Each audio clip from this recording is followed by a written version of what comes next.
Have you ever watched someone else play the harp and then looked at your own playing and thought, why do their movements look so much more natural than mine? If you have, do not worry, you are not alone. I think every harpist starts out feeling like their movements are quite awkward. I know personally, it took me almost 6 years of playing to really feel a lot more comfortable with my movements at the harp. So I want to share all my best tips with you so that you can get to that graceful, flowing movement that you want a little sooner than I did. There's a specific name for the movements that your hands and arms do after you play the strings, and it's called gesture. There's some disagreement about why exactly we use gesture and how you should do it, but some of the main reasons that harpists use gesture after they play a string are to stay relaxed and let go of any tension that might be building up in your hands or arms, to affect the way we approach the string, which definitely does affect the way that your string will sound, to give more length to long notes mentally. I'm going to talk about that in a second. And obviously just to look cool. The most disagreement that I hear is about whether or not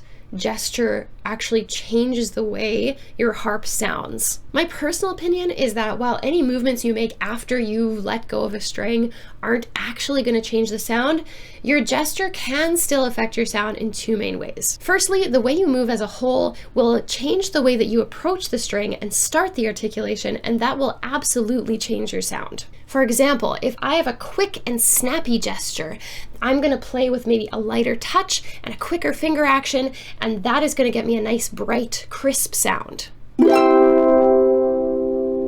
Or if I have a long and languid motion, I'm maybe going to sink into the string a little bit more, I'm going to close my fingers a little more slowly, and I'm going to get a nice, full and rich sounding chord. As far as the argument that gesture makes notes sound longer goes, gesture can't literally make a note longer, but it can change the way that you and anyone watching you is thinking about the note. If you play a long note and then immediately stop thinking about it and are just waiting for it to be done so you can play the next thing, that's actually going to sound quite different compared to if you're staying very present with the note and you're thinking of it as being very long and staying with the sound until the next thing starts. Your gesture can keep yourself and your audience watching really present with that note until it's over, and it can really change the effect of your performance.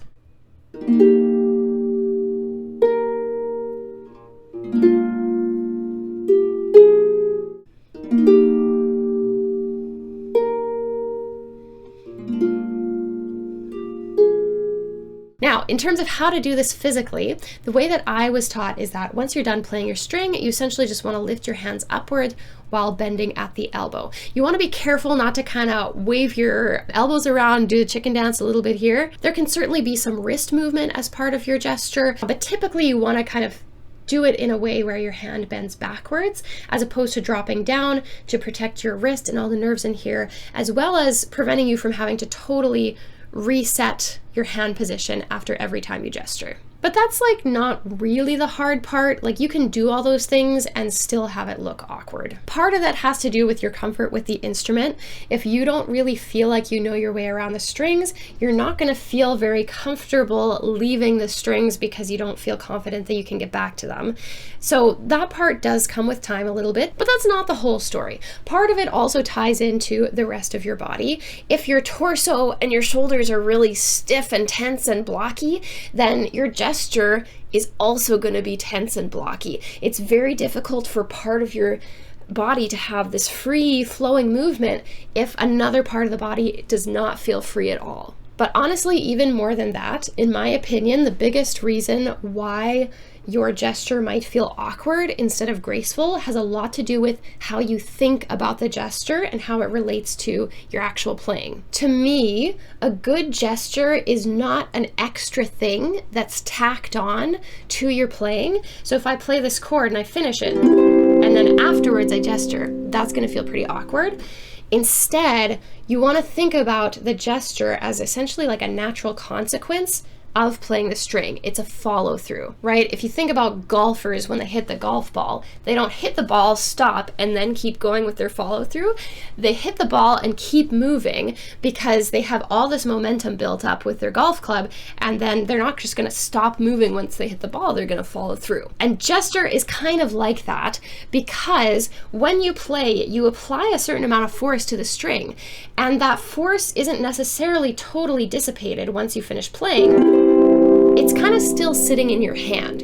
And so if we can allow that force that you applied to the string to then carry you and kind of just let it buoy you upwards, or let it float your hand upwards, that's going to get you a much more natural looking gesture, because literally you're using the forces of nature, the forces of physics to carry your movement. And changing the way you think about your gesture from an extra action you do at the end to a natural consequence and letting that force propel you, that is going to be the biggest thing that changes how your movements look at the harp. So let's practice this together here a little bit.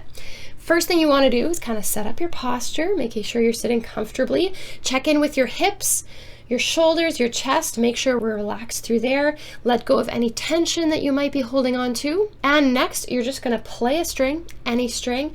And once you finish playing it, just think about letting that force you applied to the string carry you upwards.